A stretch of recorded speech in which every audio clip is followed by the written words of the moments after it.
There is a punishment older than prison, older than law, older than the wheel. It left no marks.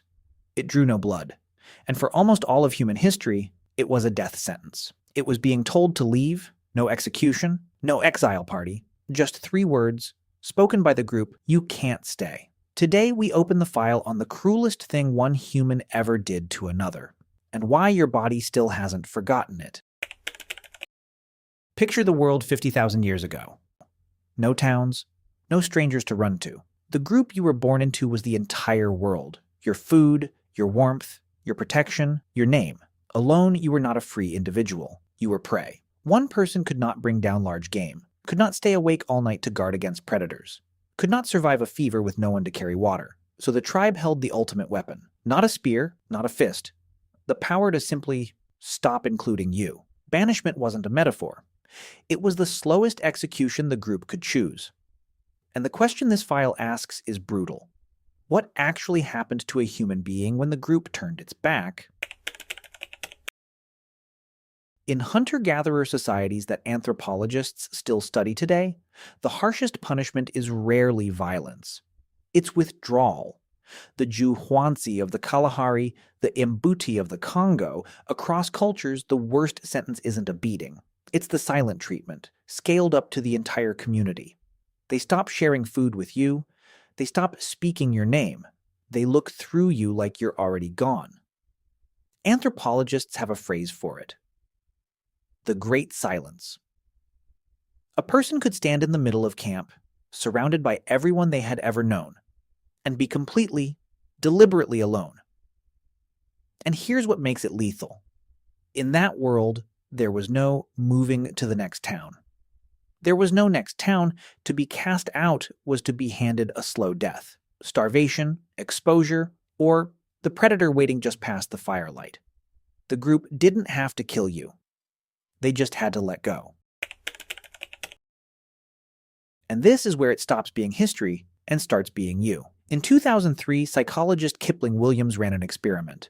A simple online game of catch, 3 players tossing a virtual ball, except 2 of the players were fake, and partway through they simply stopped throwing to the real person. That's it. No insults, no threats. Just exclusion from strangers. In a game that didn't matter.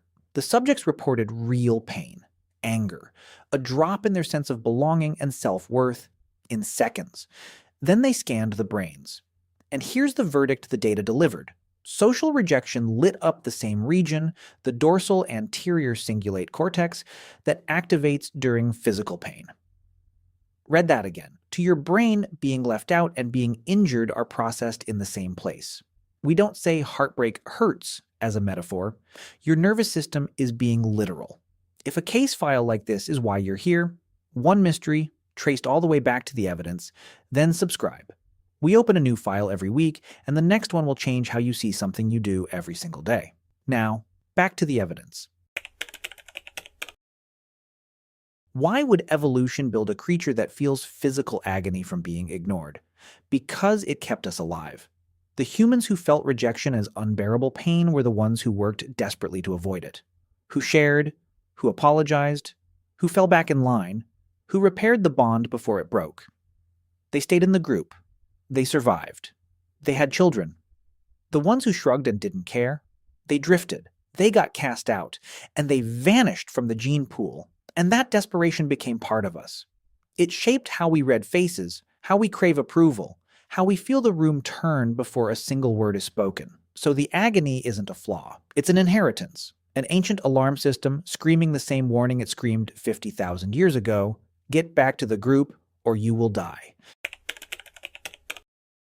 So here's the verdict of file number 005. The exile is gone.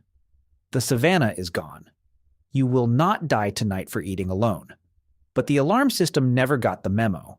It's why a single unanswered text can sit in your chest like a stone. Why being left off the invite stings far more than it logically should.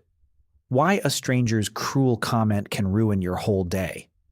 Your brain isn't being dramatic. It's running ancient survival software in a world it was never designed for. It still thinks rejection means death. And you carry the survivor's wiring. Every one of your ancestors won this game. They stayed inside the circle long enough to pass it on. The cruelest thing ancient humans ever did to each other wasn't with a weapon, it was with their backs turned.